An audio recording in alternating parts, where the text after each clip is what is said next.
500 साल पहले इटली के एक जीनियस लियोनार्दो दा विंची ने एक ऐसी पेंटिंग बनाई थी जो आज भी एक मिस्ट्री बनी हुई है, मोनालिसा।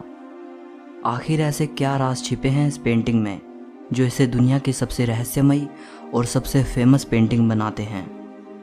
इस वीडियो को आखिर तक ज़रूर देखना। आप मोनालिसा के बारे में 23 ऐसी बातें जानोगे जो वाकई आपको हैरानी में डाल देंगी। नंबर 23। 23 जून 1852 को ल्यूक मास्पेरो नाम के एक यंग फ्रेंच आर्टिस्ट ने पेरिस के एक होटल की चौथी मंजिल से कूदकर अपनी जान दे दी। वो मोनालिसा की रहस्यमयी मुस्कान के लिए पागल था, उसकी सुंदरता पर मोहित था। उसने एक सुसाइड नोट भी छोड़ा जिसमें उसने मोनालिसा के लिए अपने प्यार और सालों के इंतज़ार की बात की थी। नंबर 22। मोनालिसा के बारे में जो सबसे रहस्यमयी बात है और जो बात आर्टिस्ट और हिस्टोरियंस को सबसे ज़्यादा सोचने पर मजबूर करती है, वो है मोनालिसा की रहस्यमयी मुस्कान, जो अलग अलग एंगल से देखने पर अलग अलग दिखती है, मतलब बदलती रहती है। पहले ये तस्वीर मुस्कुराती हुई दिखाई देती है, फिर ये मुस्कान फीकी पड़ जाती है और फिर गायब हो जाती है। एक रिसर्च से ये पता चला है कि जिस औरत को दा विंची ने इस पेंटिंग में बनाया है वो अपने अंदर कुछ राज छिपाए हुए है, इसलिए मोनालिसा की मुस्कान इतनी रहस्यमयी है। नंबर 21। कुछ सालों पहले एक डॉक्टर ने यह कहकर सबको हैरानी में डाल दिया कि मोनालिसा की मिस्टीरियस स्माइल का राज है उसके ऊपरी 2 दांतों का टूटा होना, और यही वजह है कि उसका ऊपरी होंठ थोड़ा दबा हुआ है। सन 2000 में हार्वर्ड के एक न्यूरो साइंटिस्ट डॉक्टर मार्गरेट ने बताया कि मोनालिसा की मुस्कान नहीं बदलती बल्कि इंसान का माइंडसेट बदलता है। मतलब ये आपके दिमाग का खेल है। जैसा आप मोनालिसा के चेहरे को देखना चाहते हो वैसा ही आपको वो दिखेगा। ये इस चीज़ पर डिपेंड करता है कि आप किस चीज़ पर फोकस कर रहे हो। नंबर 20। लियोनार्दो दा विंची ने मोनालिसा को 1503 में बनाना शुरू किया था और वो 1517 तक इस पे काम करते रहे। उनको सबसे ज़्यादा समय मोनालिसा के होंठ बनाने में लगा था। मोनालिसा के होंठ बनाने में दा विंची ने 12 साल लगा दिए थे। नंबर 19। यह बात तो सच है कि मोनालिसा एक बेहद खूबसूरत पेंटिंग है और शुरू से ही ये काफ़ी मशहूर है, लेकिन इतनी मशहूर ये कभी नहीं थी जितनी कि ये तब हुई जब इसे पेरिस के लूव्र म्यूजियम से चुरा लिया गया। नंबर 18। दुनिया की सबसे मशहूर पेंटिंग को दुनिया के सबसे बड़े म्यूजियम से चुरा लिया जाना एक बड़ी हैरान कर देने वाली घटना थी, लेकिन उससे भी ज़्यादा हैरान कर देने वाली बात तो ये है कि इसके चोरी के इल्ज़ाम में जिस आदमी को शक के घेरे में लिया गया वो थे हमारे एक और महान पेंटर पाब्लो पिकासो। जी हाँ, शुरुआत में पाब्लो पिकासो पर इसे चोरी करने का इल्ज़ाम लगा, लेकिन बाद में काफ़ी पूछताछ और इन्वेस्टिगेशन के बाद उनसे ये आरोप हटा लिया गया। नंबर 17। वो कौन इंसान था जिसने मोनालिसा को चुराया था? 1911 में 21 अगस्त के दिन इसे चुराया गया, लेकिन उस दिन इस चोरी की तरफ किसी ने ध्यान नहीं दिया और इसे अगले दिन नोटिस किया गया। लूव्र म्यूजियम को इन्वेस्टिगेशन के लिए 1 हफ्ते के लिए बंद कर दिया गया, इस कन्फ्यूजन की वजह से कि शायद पेंटिंग को म्यूजियम में ही कहीं और रख दिया गया होगा। बाद में पता चला कि मोनालिसा को लूव्र म्यूजियम के ही एक वर्कर विंसेंजो पुरुगिया ने चुराया था। वो म्यूजियम के एक छोटे से कमरे में छिप गया। म्यूजियम के बंद होने के बाद वो पेंटिंग को कोट में छिपाकर फरार हो गया। नंबर 16। विंसेंजो इटली का एक देशभक्त नागरिक था। उसका ये विश्वास था कि लियोनार्दो की ये पेंटिंग उनके देश में वापस आनी चाहिए और इसे इटली के म्यूजियम में दिखाया जाना चाहिए। 2 साल बाद विंसेंजो को तब पकड़ लिया गया जब वो मोनालिसा को लेकर इटली के फ्लोरेंस शहर के आर्ट म्यूजियम के डायरेक्टर को इसे बेचने जा रहा था। 2 हफ्तों तक मोनालिसा को इटली के उसी म्यूजियम में रखने के बाद 4 जनवरी 1914 को वापस से पेरिस के म्यूजियम में लाया गया।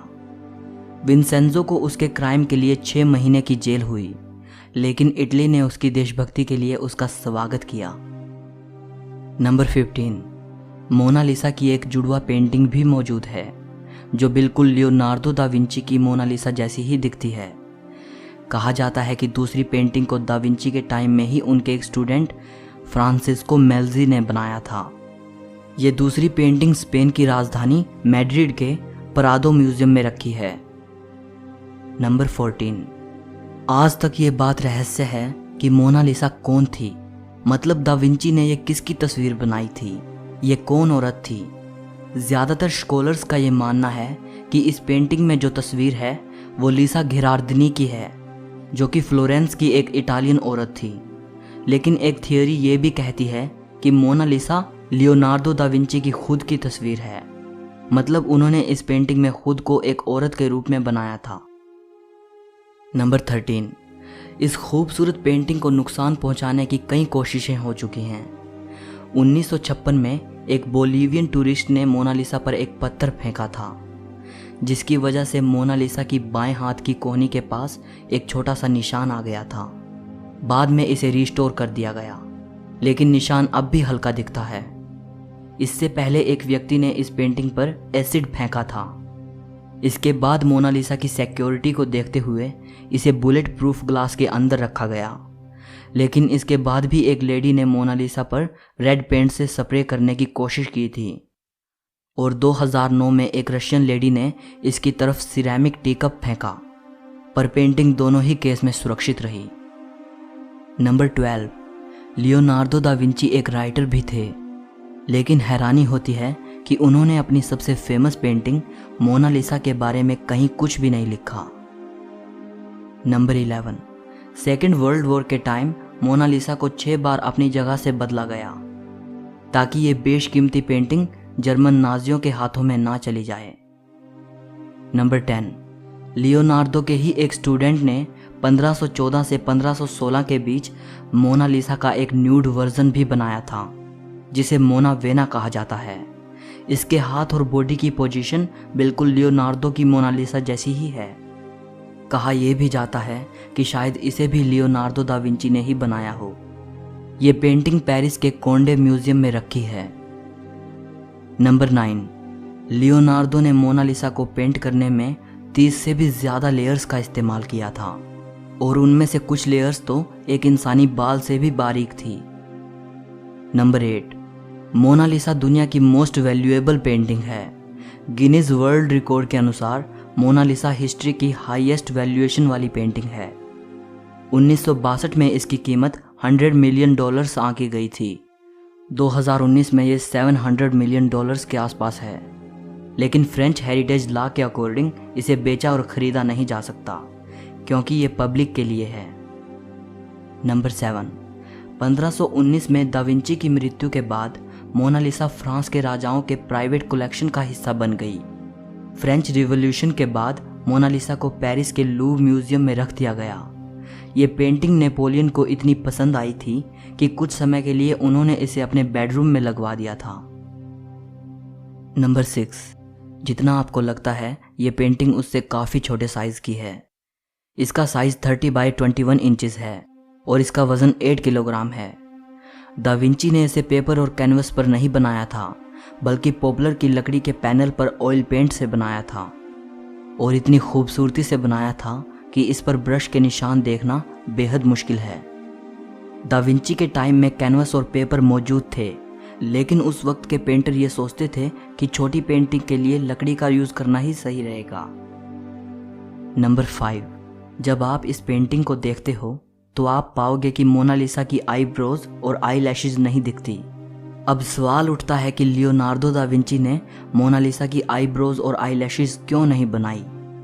2017 में एक फ्रेंच इन्वेंटर पास्कल कोट ने हाई रिजोल्यूशन स्कैन से ये पता लगाया कि दा विंची ने मोनालिसा की आईब्रोज और आई लैशेज बनाई थी।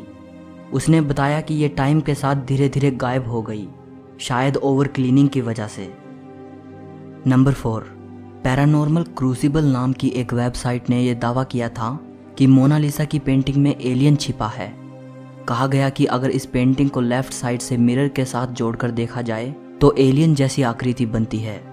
ये बात तब सोचने पर मजबूर करती है जब एक और थ्योरी सामने आती है, जिसमें यह कहा गया कि दा विंची ने इस पेंटिंग के लेफ्ट साइड में बड़े ही सीक्रेट तरीके से एक मैसेज छिपाया है।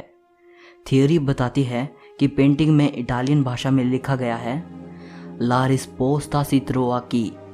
इसका मतलब है द आंसर इज हेयर, यानी उत्तर यहाँ है। हालांकि इस थियोरी में कितनी सच्चाई है इसकी कोई पुष्टि नहीं की जा सकी और ना ही मैं इसके सच होने का कोई दावा करता हूँ।